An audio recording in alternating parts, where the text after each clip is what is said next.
What's up, everybody? UFC Fight Night Vegas, Tatsuro Taira versus Park Hyung-sung just took place, and I want to talk about this fight. There was a few fights on here that absolutely just blew my noggin. I'm not gonna lie. You can go back and look at some of the videos, some of my shorts where I was kind of talking down on the card, and I got proved wrong, and that's always a good thing. So let's get straight into it. For those of you that follow the channel, you know one thing.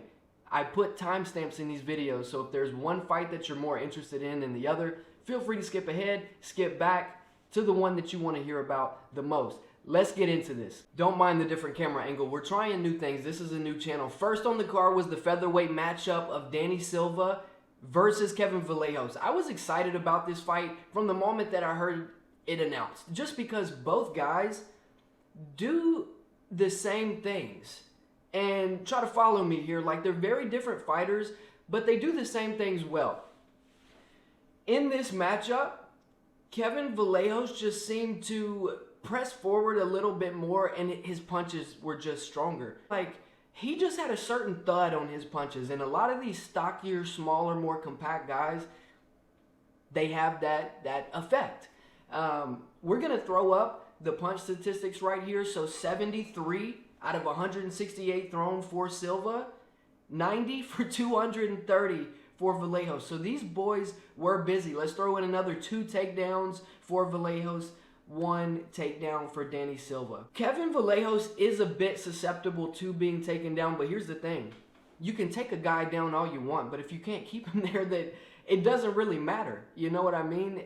Like my grandmother used to say, it don't stack up for nothing next to a damn can of beans. I think that's what she used to say. Hell if I know. But a great fight. Very competitive and an awesome way to open up the night. Moving on up the card to a fighter that I like to call old reliable. Neil Magny versus Ezekiel Zaleski dos Santos. Neil Magny never surprises me. Like, nothing can surprise me with this guy. There is a reason why he fights all the guys that are trying to break into that top 15. Like, he's the barrier if you want to get there in welterweight. And I think he's always going to be that guy. He's just that good. 42 significant strikes landed through the 2 rounds that this thing lasted to Dos Santos' 20. When Neil Magny can take you down, there's a problem. And that's exactly what Neil was able to do. Took this guy down, made the most out of it, whipped his ass with some ground and pound. And wouldn't it have been nice if I would have been able to see the entire sequence, but my brother called me from prison. And we got to take care of family, boys. What can I say? But great performance from Neil Magny. I'd expect nothing less from him. Moving up the card to the fight that all you sexist bastards probably just didn't want to see. I'm not going to lie. I might fall into that category. Nah, but really. Carol Rosa versus Nora Coronel. Answer me this question. Was that a boring fight? Was what Rosa did boring? I want you to think about that, because in my opinion it wasn't. It was a very dominant performance. Let's insert Khamzat Chimaev. He's my favorite wrestling-based fighter. And if Khamzat Chimaev goes out and gets dominant position, secures these takedowns, and gets the win, I'm a happy guy. You know what I'm saying? But let it be a guy that maybe I don't like so much, that goes out and does that to a guy that I do like. I'm kind of pissed. Oh, all he does is lay down. But the truth of the matter is in MMA, you've got to be good everywhere. And Rosa is a legit wrestler. Not only that, but her jiu-jitsu is legit. At the end of the fight, she was trying to get a finish. Landed some pretty decent ground and pound, and I thought she did a fantastic job. Great performance, in my opinion. Like, you can't get more dominant than that.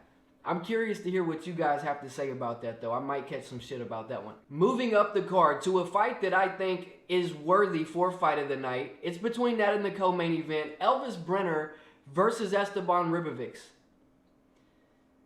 Whew. Ribovics really piled it on early in this fight. And, you know, Elvis Brener trains with Charles Oliveira. These guys don't utilize a lot of head movement, right? Where they win at is their pressure moving forward, their toughness, and their ability to mix it up in the striking. And Elvis Brener was able to have some success there. It just seemed like Ribovics had a little bit more pop on his punches, but Elvis just didn't go away in that fight at any time. As a matter of fact, I thought he started to gain a lot of momentum, pick up some steam into the first round and into the second round. I had Elvis winning the second round. I think maybe you could potentially debate the first round. We're going to throw up the punch statistics right here and check it out together. It doesn't get much more even than this. 123 punches apiece, 256 thrown for Elvis, 284 thrown for Esteban. Let's look at this stat.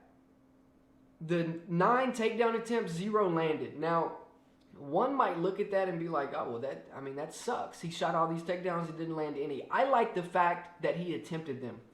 You know, you have got to give your opponent different looks, things to look at. And when you're constantly mixing in those takedown attempts, don't be surprised when some of the striking comes easier. Don't be surprised when there's some things that begin to open up. Now, it's a travesty the way the judges scored this fight. 2 of the judges scored it 30-27 in favor of Esteban Ribovics. 1 judge scored it 29-28. At the very least, Elvis Brener won that second round. 100% take it to the bank. I even thought at one point that maybe, just maybe, they might just score this thing a draw. I mean, that's how competitive this fight was, and for 2 judges to score it 30-27 means that what they saw was a pretty definitive and dominant performance, and I just don't think it was that. I think it was very back and forth, and I think each guy just about had an equal amount of moments. So I think it's unfortunate the way they scored it. I don't think either guy's stock goes down. Hey, I think after tonight, those are my 2 favorite unranked lightweights at the moment. Moving up the card to Mateusz Rebecki versus Chris Duncan. I have a bad habit of seeing a great fight and being like, I don't care what comes next. I don't care who fights next. This fight was fight of the night.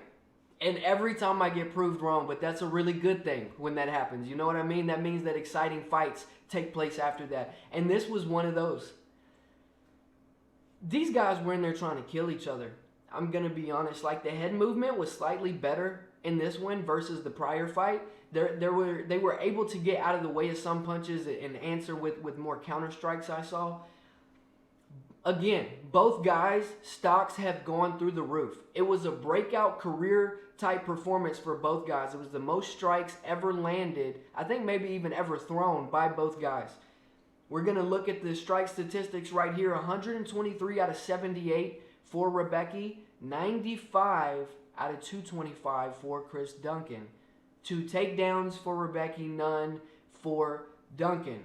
114 significance versus 92.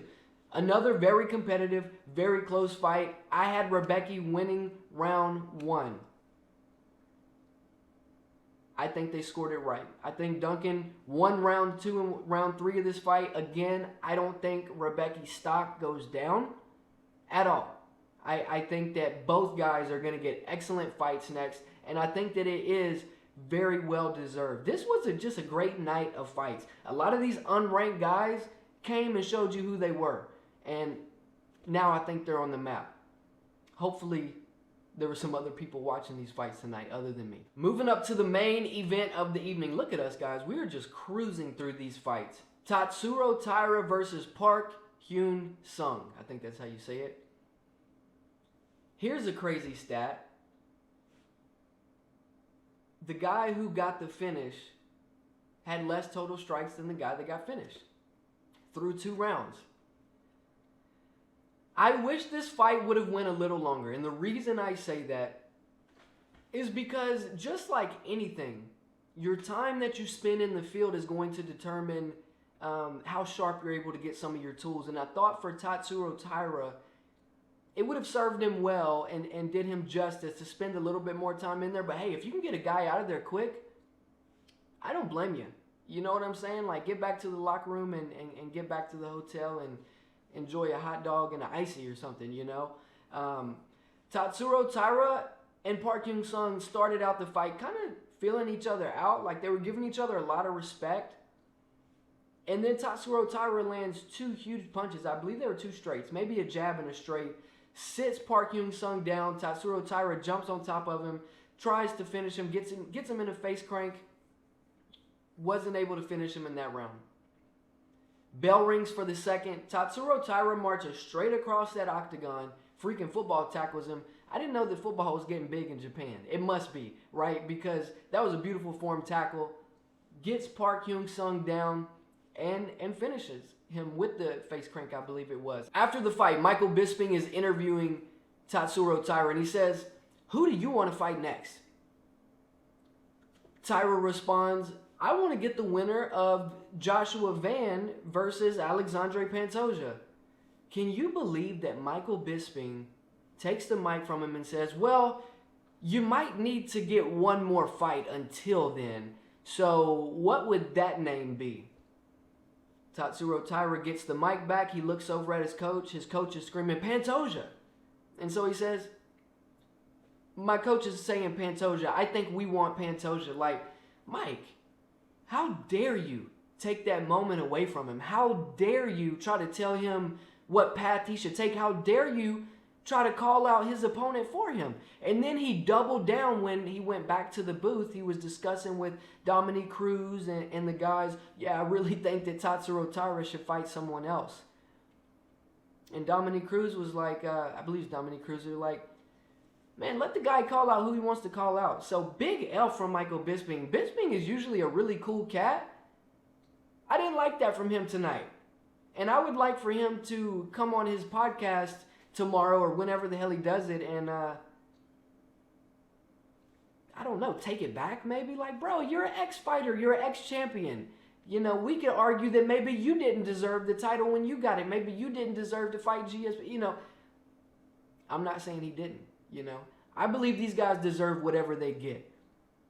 Based upon your skills, based upon your skills on the mic, like that good things happen to those who ask for it, right? So, overall, a pretty good card. I wasn't too excited about it, but it surprised me. Let me know what you guys thought about this card. Any particular fights that you liked more than the other. Let me know. Let's have a discussion about it down in the comments.